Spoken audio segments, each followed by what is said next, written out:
Paul ne parle pas seulement de communion, mais il montre concrètement qu'il est un serviteur de la communion, en s'adjoignant Sylvain et Timothée comme auteurs de la lettre, par exemple, en écrivant toute cette lettre en nous, en honorant la communauté à laquelle il parle, autant de signes qui vont accréditer sa parole.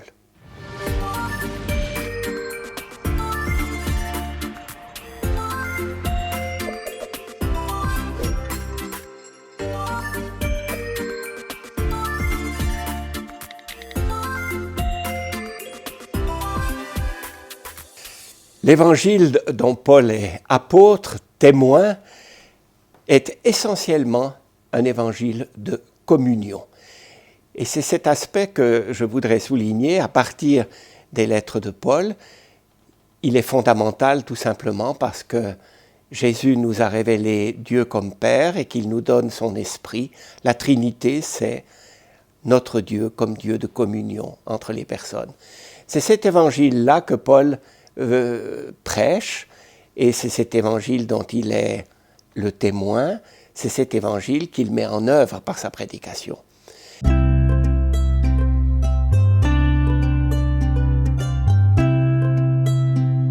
Et je voudrais le montrer à partir de petits indices, notamment de la première lettre aux Thessaloniciens.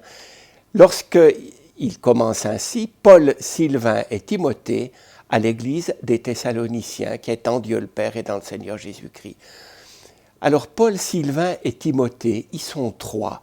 C'est que Paul associe au titre d'auteur de la lettre Sylvain et Timothée, avec qui il a annoncé l'évangile à cette communauté. Ça n'a l'air de rien, c'est pourtant tout à fait exceptionnel. Dans les lettres de l'Antiquité, nous en avons des centaines et même des milliers qui nous ont été conservées.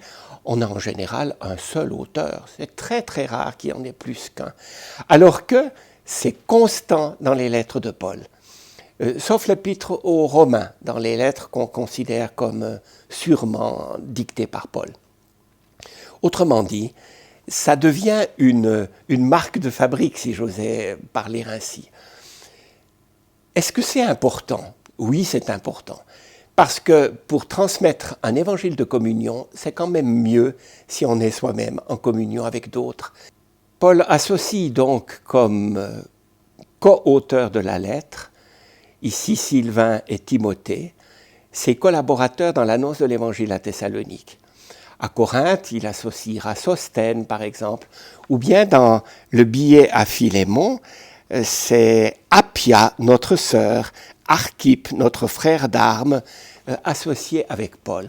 Alors, est-ce que c'est important? Oui, je crois que c'est très important. Parce que si vous voulez être crédible lorsque vous annoncez un Dieu de communion, c'est quand même mieux si vous-même en avez quelque expérience, d'une part, et je dirais même quelque visibilité. Si vous parlez d'un Dieu de communion, que vous êtes toujours tout seul, et en plus autoritaire, vous serez difficilement écouté. Et puis il y a un deuxième indice, c'est que toute la lettre est écrite en nous, pas en je. Même si de temps en temps, parce qu'on ne se refait pas, le je de Paul ressort. Nous avons voulu venir chez vous à plusieurs reprises, écrit-il au chapitre 2 de la lettre. Moi-même, Paul, à plusieurs reprises, mais Satan nous en a empêchés.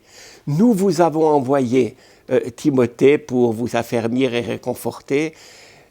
Vu que vous avez des tribulations à souffrir, je vous ai envoyé. Donc, à 2 reprises au moins, le je de Paul ressort, mais toute la lettre est écrite en nous.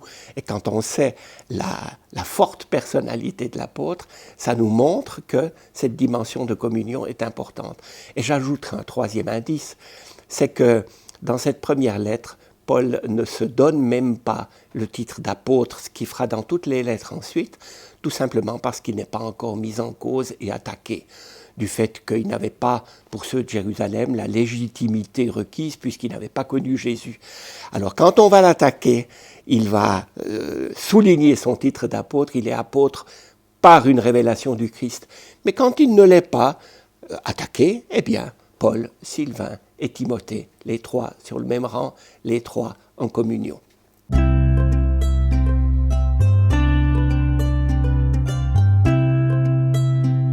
Au chapitre 3 de la lettre, Paul précise pourquoi il avait envoyé Timothée prendre des nouvelles de cette communauté laissée seule sans ceux qui l'avaient fondée.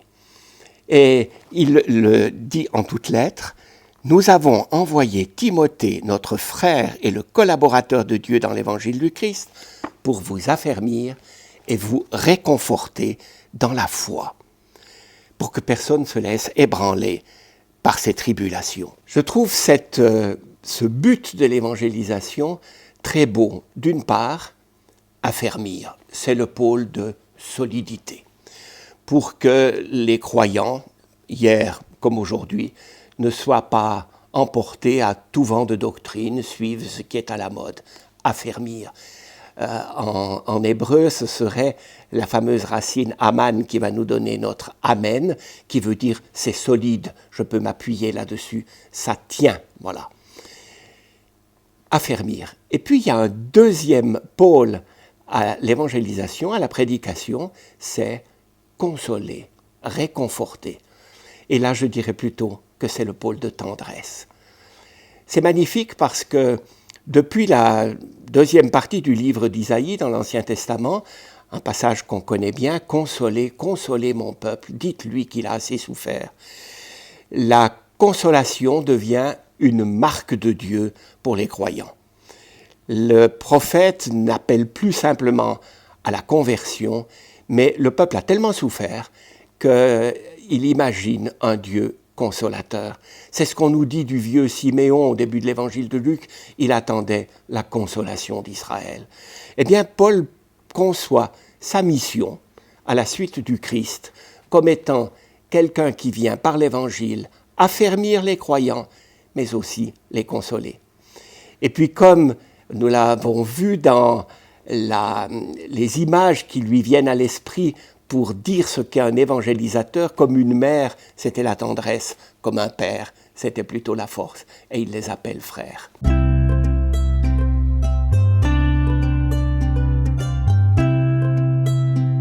Je voudrais enfin souligner comment il s'adresse à cette communauté de Thessalonique, comment il leur parle, parce que le vocabulaire a son importance.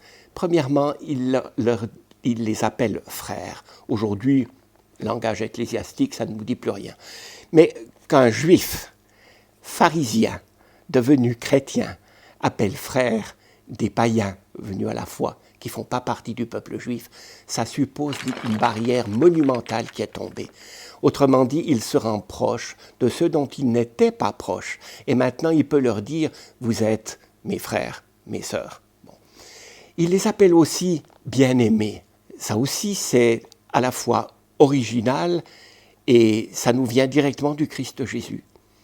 Lui qui est désigné au baptême comme étant le bien-aimé, mon fils bien-aimé, à la transfiguration aussi. C'est ce bien-aimé qui s'est révélé à Paul, et Paul dira, en évoquant sa conversion, « Il m'a aimé et s'est livré pour moi ». Et voilà que maintenant, il fait passer cette dénomination à ces chrétiens tout neufs du monde païen, bien-aimés. Aux Romains, qui ne connaît pas encore, il écrira même « À vous bien-aimés de Dieu qui êtes à Rome ». C'est pour ainsi dire une définition du chrétien. Il les appelle aussi « Église », là encore, langage ecclésiastique. Au nom, l'ecclésia, qui pour un citoyen du monde grec désignait une assemblée. Mais l'assemblée des Thessaloniciens, qui est en Dieu reconnu comme Père grâce à Jésus, c'est l'Église. Et ce terme d'église, on le trouve surtout dans l'Ancien Testament, dans un livre, c'est le Deutéronome, pour désigner l'assemblée des croyants, l'assemblée solennelle au pied du Sinaï qui reçoit la révélation. Et pour Israël, c'est un moment fondateur extrêmement fort. Et voilà que Paul fait passer cette désignation maintenant à une petite assemblée de chrétiens réunis à domicile à Thessaloniciens. Ils ne sont peut-être pas toute l'Église, mais ils sont Église du Seigneur. C'est un immense honneur qu'il leur fait. Et puis, je pourrais encore parler de la manière dont il parle de Timothée, notre frère, et collaborateur de Dieu. Oh, ça a beaucoup gêné les scribes qui ont corrigé ce collaborateur de Dieu pour mettre collaborateur de Paul ou serviteur de Dieu, parce qu'on se disait collaborateur de Dieu, c'est trop fort. Eh bien non, Paul sait très bien que c'est Dieu qui fait tout dans l'annonce de l'Évangile, mais il le fait avec nous et par nous, et c'est comme ça qu'il ose employer ce terme de collaborateur de Dieu pour cet homme qui l'a aidé à annoncer l'Évangile.